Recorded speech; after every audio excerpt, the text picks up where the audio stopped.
Փողը բարձի տակ պահելը ոչ ապահով է, ոչ էլ շահավետ։ Խնայողությունները պահելու համար հայաստանցիները սկսել են ավելի հաճախ դիմել բանկերին։ Ավանդ ունեցող քաղաքացիների թիվը վերջին 10 տարիներին ավելացել է։ Աճել է շուրջ 10 անգամ ֆիզիկական անձանց ավանդների ընդհանուր գումարը։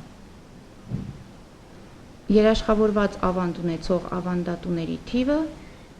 աճել է 6 անգամ։ Ինչպես տեսնում եք, այդ թիվը 1.749.000 ավանդատու, դա բոլոր բանկերում վերցրած ավանդատուներն են։ Վերջին 10 տարիներին վստահությունը ավելացրել է նաև ավանդների հատուցումը երաշխավորող հիմնադրամը։ Ինչ հարվել ու ինչ բացեր կան ոլորտի պատասխանատուները ամփոփում են մասնագիտական տոնի խնայողությունների համաշխարհային օրվա առիթով։ Ավանդների հատուցումը երաշխավորող հիմնադրամի նախագահը հավաստիացնում է, որ ոչ մի բացասական գործոն չի կարող սպառնալ տարիներով կուտակած գումարների պահպանմանն ու վերադարձին։ Հիմնադրամ վերադարձնում է ֆիզիկական անձանց գումարները։